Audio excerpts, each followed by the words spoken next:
Un virus informatique est un programme qui se propage d'une manière assez similaire au virus biologique. Il peut ainsi se dupliquer de leur environnement ou même infecter d'autres réseaux. Autrement, le terme virus informatique, c'est pour qualifier n'importe quel élément pouvant endommager nos périphériques électroniques.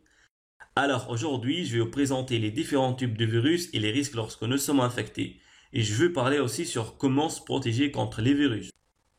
En réalité, il existe une multitude de types de virus différents pouvant affecter nos machines. Ils sont généralement caractérisés par ses propres buts, ses manières d'attaque et ses modes de propagation. Parmi les virus les plus connus, on trouve les spyware. Un spyware est un logiciel nuisible qui transmet à des tiers des informations contenues dans votre ordinateur. Alors, une fois que votre appareil est infecté, le hacker aura accès à toutes les informations, telles que la localisation, les messages, les appels, etc. D'ailleurs, j'ai fait une vidéo sur comment espionner un téléphone à distance avec un spyware. Vous pouvez le consulter, je vais laisser le lien dans la description. Ensuite, on trouve les vers. Un vers est un programme qui se propage d'un ordinateur à un autre via un réseau comme Internet. Ainsi, contrairement à un virus, le vers n'a pas besoin d'un programme hôte pour assurer leur reproduction. Son poids est très léger, ce qui lui permet de se propager à une vitesse impressionnante sur un réseau, et pouvant donc saturer ce dernier. En troisième, on trouve le rootkit. Le but de ce programme est de devenir administrateur sur la machine. Alors, une fois que votre ordinateur est affecté, il en possède alors absolument tous les droits, et il est impossible donc de les neutraliser. Et après, on a le cheval de Troie. En réalité, un cheval de Troie, ce n'est pas un virus. Mais c'est une sorte de bois que l'on peut facilement cacher des fichiers contenant un virus. Et il peut se cacher directement dans un autre programme. Donc c'est l'utilisateur qui installe un cheval de Troie en installant un logiciel.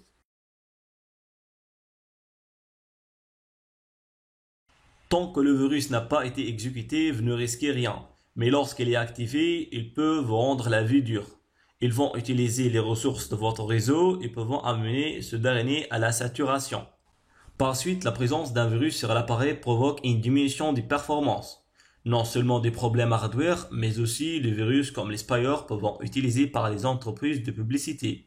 Par exemple, les spyware peuvent envahir la liste des sites consultés ainsi que vos adresses mail, ce qui permet par suite de cibler vos centres d'intérêt. Alors, comment se protéger? D'abord, vous devez lire attentivement les messages et les alertes que vous recevez avant de cliquer sur OK. Par suite, maintenez votre système d'exploitation et Windows Defender à jour. Et aussi, ne téléchargez des fichiers que sur des sites web de confiance. Et surtout, n'ouvrez pas les pièces jointes de courrier électronique dont vous ne connaissez pas l'émetteur. Et enfin, vérifiez vos paramètres de sécurité pour les réseaux Wi-Fi publics. Un de mes abonnés m'a demandé si les antivirus sont vraiment utiles ou non. Personnellement, j'ai Windows Defender et j'ai jamais installé un antivirus. Donc, il faut savoir qu'un virus ne s'exécute jamais tout seul. C'est toujours vous qui installez le virus. Alors, c'est à vous de faire attention à ce que vous téléchargez. En fait, un antivirus n'est pas une intelligence artificielle qui vous protège de tout. Ce sont des gens derrière qui maintiennent des bases de données et découvrent les virus et les failles de sécurité.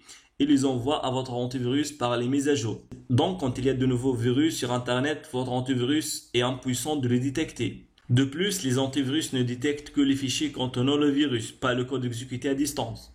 Mais pour être plus clair, les antivirus restent utiles pour une catégorie d'utilisateurs, tels que les enfants et les débutants, car il est capable de stopper une grande partie des virus et limiter les dégâts. Et au final, je vous invite à utiliser une distribution Linux et d'appliquer les règles de la protection. Et je reste à votre disposition pour toute information supplémentaire. N'hésitez pas de liker la vidéo et s'abonner sur ma chaîne YouTube. Et surtout, n'oubliez pas d'activer la cloche de notification. Au revoir.